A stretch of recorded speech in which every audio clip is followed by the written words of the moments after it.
Hello friends, मैं doctor Divesh Barnwal, psychiatrist, आपका दोबारा वेलकम करता हूं open consult medico YouTube channel में। लास्ट टाइम हम लोगों ने आपसे बात करी थी डिप्रेशन और उससे रिलेटेड सिम्टम्स, उससे रिलेटेड जनरल इन्फॉर्मेशन के बारे में, जानकारियों के बारे में। ट्रीटमेंट के बारे में मैं बात करूं तो दो पद्धतियां हमारे पास हैं, फार्मेकोलॉजिकल यानी दवाइयों के जरिए, और कुछ है नॉन फार्मेकोलॉजिकल। नॉन फार्मेकोलॉजिकल में हम लोग बात करें तो सबसे पहले आती है साइकोथेरेपी, जिसे हम लोग नॉर्मल भाषा में या अपनी लेमन भाषा में इसको बोल सकते हैं काउंसलिंग। मतलब किसी को उसकी बीमारी के बारे में, उससे निकलने के तरीके के बारे में काउंसलिंग करना, समझाना और उसको उसी के दिनचर्या के हिसाब से उसे प्रॉपर तरीके से गाइड करना, ताकि वो अपनी परेशानी को कंट्रोल कर सके, उससे बाहर निकल सके। साइकोथेरेपी के कई सारे मॉड्यूल होते हैं, जिसमें काउंसलिंग है, जिसमें कॉग्निटिव बिहेवियर थेरेपी आती है, जो आदमी की मनस्थिति को देखते हुए और किस विचार के फलीभूत होते हुए वो किस तरीके का बिहेवियर करता है, तो उसके कॉग्निशन यानी उसकी समझदारी और उसका बिहेवियर यानी कि उसका वर्ताव, इन दोनों के बीच के सामंजस्य को सुधारते हुए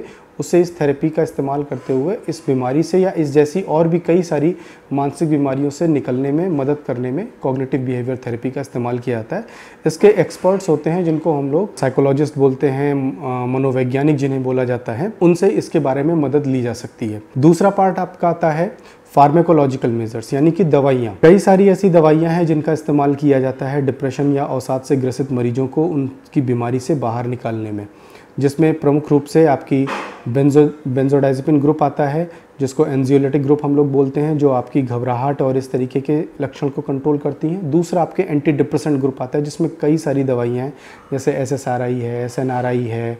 इस तरीके के बहुत सारे ग्रुप्स इसमें आते हैं। कुछ जनरल क्वेश्चंस अक्सर मेरे पास लोग लेकर के आते हैं, या मरीज लेकर के आते हैं, या उनके घर वाले लेकर के आते हैं, जो इलाज में अक्सर बाधा उत्पन्न करते हैं, या कभी कभी हमें इलाज को और इम्प्रूव करने में हमारी मदद भी करते हैं। उन कुछ क्वेश्चंस के माध्यम से मैं इस वीडियो में आप लोगों के साथ उसको शेयर करना चाहूँगा। जैसे अक्सर लोग आते हैं कि डिप्रेशन में क्या दवाई लेना ज़रूरी है, या बिना दवा के ये ठीक नहीं हो सकता। दोस्तों, एक छोटी सी इन्फॉर्मेशन है कि डिप्रेशन की बीमारी होती है उदासी की,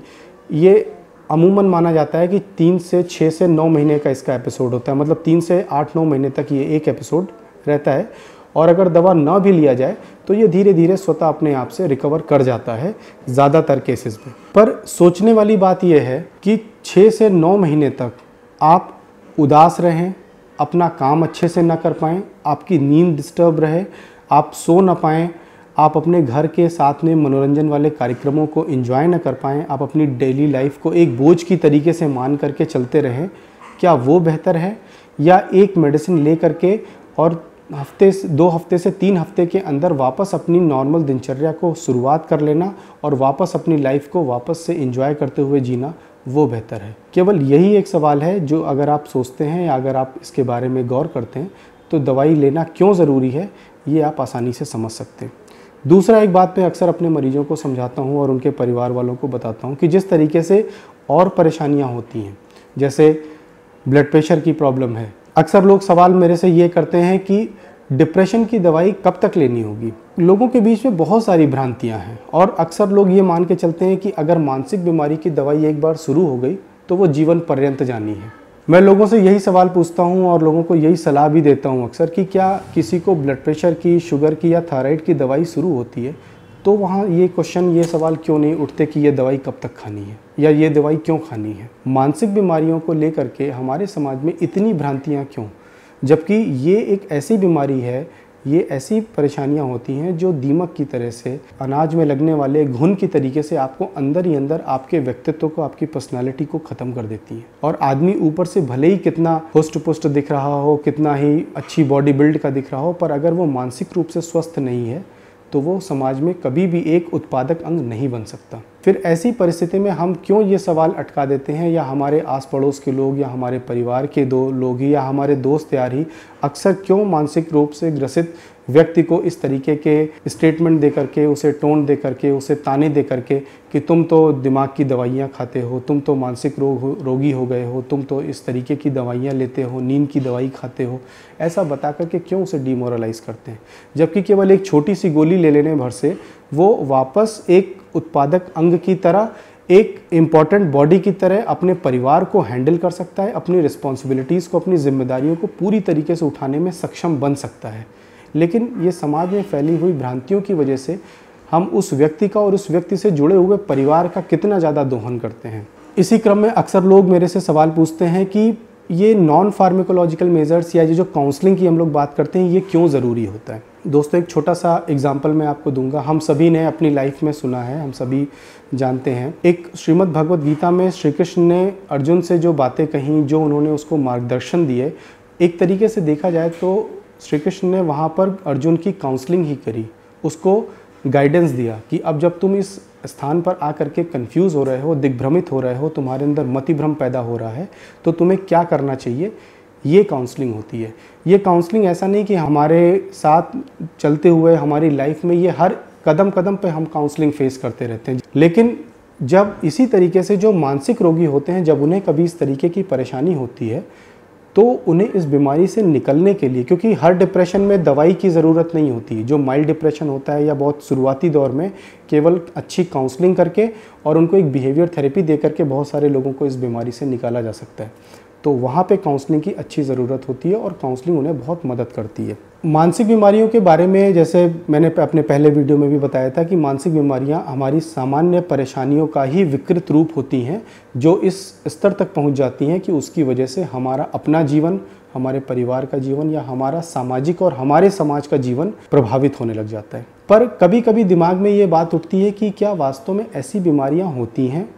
और क्या इन बीमारियों को देखने के लिए कोई अलग से भी डॉक्टर होते हैं, या कौन डॉक्टर इन बीमारियों को देखते हैं, या लोग जानते हैं, सब कुछ पता है, लेकिन फिर भी हम जाएं तो किसके पास जाएं, और जब तक उन्हें प्रॉपर इन्फॉर्मेशन नहीं होती वो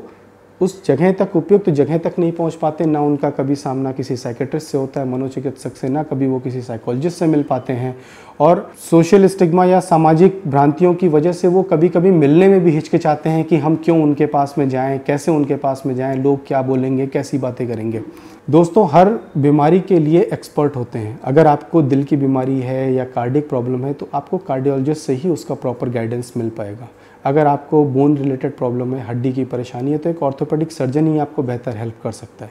उसी तरीके से अगर आपको कोई भी मानसिक बीमारी है, वो चाहे डिप्रेशन की हो या एंजाइटी की हो या सोमेटाइजेशन हो या बच्चों में होने वाली बहुत सारी बीमारियां हैं जिनके बारे में हम लोग आगे वीडियोस में डिस्कस करेंगे, या बूढ़ों में भी, ओल्ड एज में भी बहुत सारी साइकेट्रिक इलनेस है, डिमेंशिया की, मतिभ्रम की बीमारी है जो होती है, उसके बारे में भी हम लोग आगे बात करेंगे। तो ऐसी कोई भी परेशानी हो, या आज के यूथ में जो नशे संबंधी उन्मूलन की परेशानियां हो रही हैं, तो इस तरीके की कोई भी परेशानी हो, उसके लिए आप बेहतर है कि किसी मनोचिकित्सक से, किसी साइकेट्रिस्ट से कंसल्ट करें। वो आपकी बेहतर हेल्प करेंगे और आपके हिसाब से आपका ट्रीटमेंट प्लान करेंगे ताकि आप इस परेशानी से जल्दी बाहर निकल सकें। एक आखिरी बात अक्सर उठती है कि जब लोग किसी मानसिक बीमारी से ग्रसित होते हैं या फिर डिप्रेशन से ही ग्रसित होते हैं, तो वो अक्सर बीच बीच में दवाई जब उनकी चालू होती है, दवाई स्टार्ट होने के हफ्ते 10 दिन बाद में, 15 दिन बाद में, जब उनको दवाई का असर आना स्टार्ट हो जाता है और अच्छा लगने लग जाता है, वो वापस रूटीन में इन्वॉल्व हो जाते हैं, तो वो बिना किसी की सलाह लिए, बिना किसी से कोई संपर्क किए हुए या बिना अपने मनोचिकित्सक के पास फॉलोअप में गए हुए, केवल अपने परिवारजनों के कहने पर या फिर अपनी समाज की जो एक भ्रांति है, जो समाज में एक शर्म वाली भावना है, उसकी वजह से दोबारा साइकेट्रिस्ट से बिना कंसल्ट किए हुए वो दवाइयों को बीच में ही बंद कर देते हैं, और इसके अक्सर विड्रॉल इफ़ेक्ट्स या इसके साइड इफ़ेक्ट्स लोगों को फेस करने पड़ जाते हैं। इसलिए दोस्तों आपको ये सलाह है, आपको ये निर्देश है कि कभी भी अपनी मानसिक बीमारी की दवाइयों को बिना परामर्श लिए, बिना सलाह लिए बीच में बंद ना करें। ये दवाइयाँ चालू करी जाती हैं जिस तरह धीरे धीरे से, उसी तरह ये दवाइयाँ आपके स्वस्थ होने के पश्चात जब सारे सिम्टम्स कंट्रोल आ जाते हैं तो ग्रेजुअली धीरे करते हुए ये विड्रॉ कर ली जाती हैं, टेपर करते हुए। तो अपने मनोचिकित्सक की सलाह के द्वारा ही दवाइयों को चालू करें और उन्हीं की सलाह के द्वारा इन दवाइयों को बंद करें। इसी के साथ दोस्तों आज का हम ये वीडियो कंक्लूड करते हैं। थैंक्स आप सभी को ये वीडियो देखने के लिए, पेशेंटफुली सुनने के लिए। अगर आप तक आपने ये चैनल सब्सक्राइब नहीं किया है तो हमारा channel open consult medico channel को सब्सक्राइब करिए, नीचे बेल आइकन को प्रेस करिए ताकि हमारे अगले वीडियो के लिए आपको नोटिफिकेशन आ जाएगा। और इसी तरीके के कई सारे मेडिको रिलेटेड वीडियोस को देखने के लिए आप ओपन कंसल्ट मेडिको चैनल के थ्रू जा सकते हैं। Thank you.